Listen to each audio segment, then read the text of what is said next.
Hey Collective, how's it going? Collective, just doing a quick reading for you here. We're gonna go straight into Oracle and see what the context might be, and then get a little bit of tarot to clarify. I am working with the Light Seers Tarot, Rumi Quotes, and Moonology Manifestation today. And I just like to see what's going on with people. We have reached the end of retrograde, Mercury retrograde specifically, and we're still in the shadow period, of course, but there's so many other retrograding planets right now that I really can't, I'm kind of a student to astrology, and I really can't describe all the aspects, but there's a lot of intensity, I feel, and I think we've got maybe a tiny bit of reprieve here, but I'm noticing some lingering energy, because, you know, if you've been the type of person that's had some of the energy from the past coming up this retrograde in terms of, you know, exes or friends and family from the past, passed on people, if you've been dreaming about them and things like that, I think some of that's lifted in a way, but what seems to be left, or what I'm sensing is left, is the sense of kind of personal responsibility, or recognizing the fact that if you've kind of been processing some of those things, you may be left with a bit of a feeling of needing to put some kind of drive into your own situation and work with your own responsibility around relationships or whatever it may be. You'll have to take it as it resonates, I guess, but there seems to be a thing where we may be sort of facing our own shadow at this time coming out of this retrograde, and Mars is slowing down, which is pretty much the masculine drive, masculine energy, and it's sort of the way that it's slowing down and is getting ready to go retrograde is, I think, kind of affecting a lot of our own interpersonal recognitions in a sense. Of course, like I said, I am a student, so I don't exactly know what I'm talking about, but that's the sense I'm getting. So I thought we'd get into some Oracle and maybe look at this reading through the context of like our own personal responsibilities and how maybe we can move forward in this next season. This is sort of timeless. I know I just made a whole bunch of astrology points, but whenever you find this, I think this has to do with the shadow and personal responsibility. It seems to be the key here. So we're going to go ahead and kick it off with a Rumi quote. Be an empty page, untouched by words. Okay, I like that. This speaks heavily to the concept of being programmed by outside influences, being programmed by others, and being reactive to other people's input. This is a card of sovereignty. It's sovereignty, but it's not sovereignty from the sense of this is what I've established. Like the Emperor, that masculine drive, the Mars energy is masculine sovereignty. This is sort of more of a feminine sovereignty, in the sense that being an empty page means you're not allowing yourself to be, you're not allowing other people to write your story for you, but you're also very open. Being an empty page is to be very open. So there's quite a dynamic there of masculine and feminine in a sense, but there is sovereignty on both sides of it. So to me, that's really fascinating. I love that. I'm going to go ahead and get a little bit of Moonology to clarify it. And I'm curious what other insights we can gather from the Moonology, and then we will utilize the tarot maybe for a little more specificity here. Wow, be an empty page, untouched by words. It's important to stay open. Okay, how many cards did I get here? Four cards just popped face up, so we're gonna take them. Well, this one's upside down, but whatever. Okay, no, that one's going back because it was upside down. These three are upright. All right, let's take a look. We have Aries, first quarter moon in Aries, which, by the way, ruled by Mars, the Emperor, right? Step into your power. All right. We have the new moon in Aries. Go for it. Ooh, this is interesting. And we have new moon in Taurus.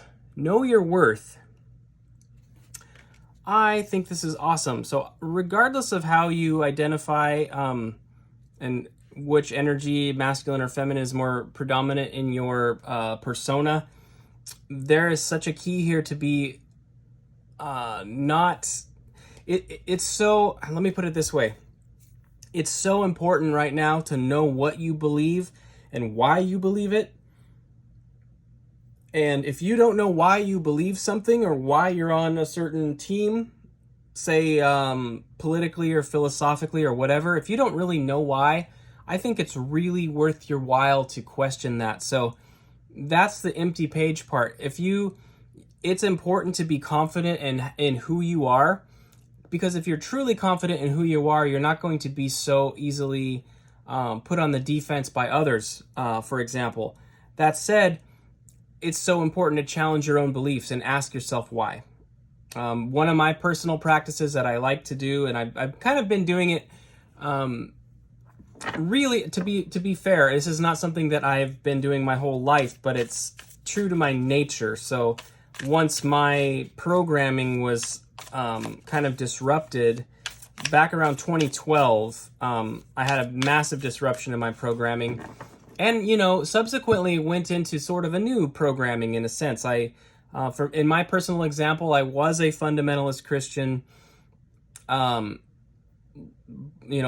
believing, chapter by chapter, verse by verse type of person. And while getting deeper and deeper into ministry and everything and reading more and more of the Bible for myself, not just listening to people, things started to fall apart for me, and I had a crisis of faith. I wound up, walking away from that religious belief, but I kind of stumbled into atheism, and then other ideologies that were sort of there to fill a hole. So, political ideologies or ethical ideologies oftentimes go hand in hand, because we have a strong semblance of that in our current culture, I think, with identity politics and the virtues that are espoused, right? I went from a fundy Christian to an atheist, and then became like a vegan, and I went all over the place. And I'm not see, my page is still empty. I'm still searching. I know what is working. For example, my reading of cards here and stuff, the intuition hits, the things that are going on, it's like I know that this is working somehow, and so I know I'm still a vessel for the divine in a sense. But to define the divine is something that I'm not really comfortable doing.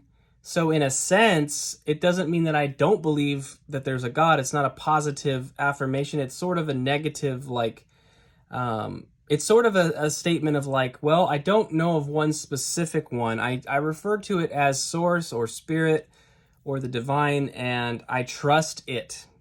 I trust it, but I don't understand it, if that makes sense. So for that side tangent, I hope that makes sense. I'm basically, I'm keeping my page empty, but I'm also making sure that I am confident in what I'm currently believing. And so what I will do is exercise sort of the perceived polar opposite, right? And take your pick. If you're on Team Blue, go look at Team Red. If you're on Team Red, go look at Team Blue, or whatever, if you're in America. Or if you, I don't know, if you're like a vegan, go look at a carnivore or a carnivore vegan, right? You'll find that people that are on the farther edges tend to have the same sort of sanctimony about them. And this is sort of a trap. This can be a pitfall. I can almost become sanctimonious about the fact that I'm not settling. So there's always, the thing is that it's so cyclical. We go through these life lessons, and we're meant to. If you look at your astrology, you look at your North Node and the aspects of it, and you'll find out those are things that are meant to challenge you for your whole life. And mine is interesting. It's about speaking truth and and communication in general is an aspect of my North Node struggles. Getting the throat clear and keeping the throat clear. I have a tendency to be very, very receptive as an individual, but sort of hesitant to speak often. And that's something I have to work on. So in my masculine form, I tend to gravitate more towards the feminine energies, even though I'm quite comfortably a man and happy about it. So, take it for what it's worth. I will stop giving my life story now, and let's go ahead and get into the tarot here. I'm thinking maybe 3 or 4 cards will get this done, but we will see. These cards are brand new to me as well, so be prepared for me to linger on some images if they happen to be particularly striking. I see we're already 10 minutes in here, so I need to get this going. All right. Page of Pentacles. Opportunity, right? Page of Pentacles is clearly an opportunity. We have the 3 of Swords. We have the heartache and the setbacks, the disappointments. And we have the Star. The Star is your wish upon a star. It's spiritual healing, and it's also your, you see this cord? I love this. This is sort of your connection to your dreams, right? And I see all this masculine, the Aries is clearly very masculine. Taurus is actually ruled by Venus. It's very feminine, but know your worth. That's super critical. And I am a Taurus sun, but I obviously am masculine here. Underneath is death and rebirth. I think that's awesome. What in your life needs to actually be refined? Like I was just ranting about needlessly to you about death and rebirth. It's like what do you need to clear off your page? Are you willing to look at it? Are you willing to let things go? Are you willing to release things? Are you willing to modify your beliefs in order to be more accurate in your sense of understanding the truth? And if something isn't true, are you willing to understand and take it with a grain of salt that if it's something sort of unknowable, right? Are you comfortable in the fact of not knowing something? Because death, in a sense, it's sort of, as a conscious human being in the 3D, it feels like the largest mystery we have. What happens after death, right? Death and rebirth. I love the way the Star is sort of projecting out of that hood. Do you see that? And we have the Star here. So what it feels like to me, my friends, is that you have an opportunity for growth if you can get past previous setbacks and heartaches and kind of reconnect to your dreams, and really find out what is the core of your dreams? What is the distilled version of it? Like I've said this like a million times on this channel, but how can you more closely identify to what your true desires are? Because the actual core of it is probably rooted in something very pure and intentional and something that's of the divine. Where the sins and the aspects like that come into play, I think is where all the filters are put on, the layers, right? The programming that we've been talking about. So I really think this is a strong message to be clearly in your convictions, but with that Rumi quote, to be an empty page untouched by words, is a strong notion of make sure you're keeping a short ledger in terms of how you believe and what you believe, and be willing to look at it and question it as you move forward into this season, because it's important for you to understand not only what you believe, but how you believe it in the coming years, because as you can see in the external world, there's a lot of polarization going on, there's a lot of conflict, there's a lot of tribalism, and at the core of it, we are all human beings. We're really spiritual beings having a human experience, but we are all here as humans, and that's what unites us. And so all of these divisions of race or political persuasion or whatever it is in your life, take it as it resonates, those are man-made concepts that divide us, and I think it's really, really important to understand that. So you can find your sovereignty while still being very open and accepting to others. And the key to that is to have the humility to check your ledger and clear things as they're not serving you. And that may be difficult. That may feel like setback or disappointment if you investigate your beliefs and find that they're not actually serving you in a way. But there's an opportunity there for growth. You know, there's an opportunity to get you closer to your deepest and true desires as a human being. Don't be afraid of transformation, you know. Don't fear the reaper, as they say. So that's what I have for you today, Collective. Thank you so much for being here. I hope this resonated. I hope this was beneficial to you. If it is and you're not subscribed, of course, please consider subscribing. But I know most of you, if you're here because you've already decided I'm okay. So thank you. I appreciate each and every one of you so much. Have a beautiful day, and I will see you tomorrow.